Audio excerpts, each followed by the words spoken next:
Liechtenstein is a citadel of safety in the heart of Europe for tax cheats.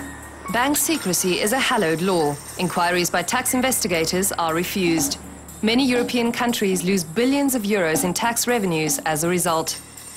The Organization for Economic Cooperation and Development, the OECD, wants financial data made transparent. For the German finance minister, it's clear who the bad guys are. Absent here were Luxembourg, Switzerland, Liechtenstein and Austria. That throws us Europeans into a very self-critical light. In the little principality, German taxpayers can choose from a variety of what are known as creative financial products. Controls are sufficient, says Liechtenstein. In June 2008, we presented a workable draft to the European Union in Brussels, which has been largely agreed through negotiations. We have also provided suggestions for bilateral cooperation that goes further. What Liechtenstein was willing to do was not very helpful. We're talking about violations of OECD rules, and in the long run, a country like Germany can't accept this. The finance ministry has had enough and now wants to act. Its draft law would remove all tax advantages for business with countries that refuse to cooperate with German tax authorities. The minister is confident it will pass, but among lawmakers, there's opposition. Now he wants to fiscally disadvantage private individuals and companies doing business with countries including Austria, Switzerland, Belgium and China. He wants to make costs that a German company has in Switzerland no longer tax-deductible. In doing so, he's hurting Germany as a financial hub. Especially deserving of criticism are the passages on defying international agreements.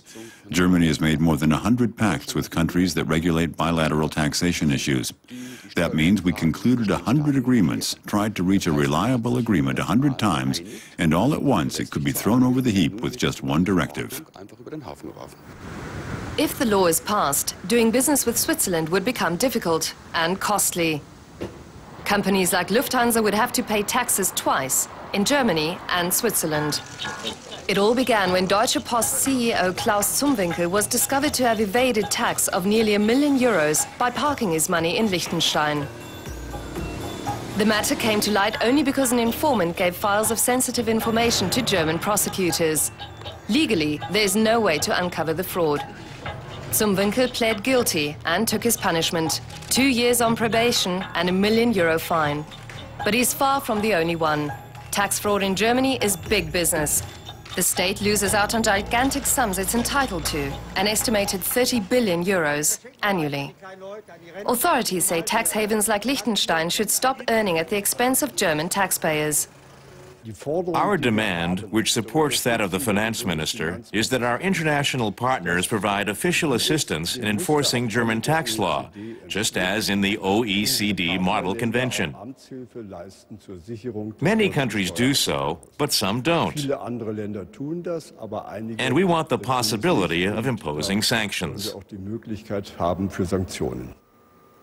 That went a bit too far for the conservative economics minister. He thinks Steinbrück's draft law would endanger Germany's economy. The draft law is rejected, says the text. For now. We're coordinating the draft between the ministries and believe in the end we'll have a cabinet draft, which includes the content the finance minister wanted. It's important and a strong signal that we not only talk about fighting tax evasion, but we do something about it. Pressure during negotiations can produce results. When Washington threatened to close offices of Liechtenstein banks in the US, the Principality annulled its bank secrecy law for American customers. The German finance minister still has a fight ahead of him.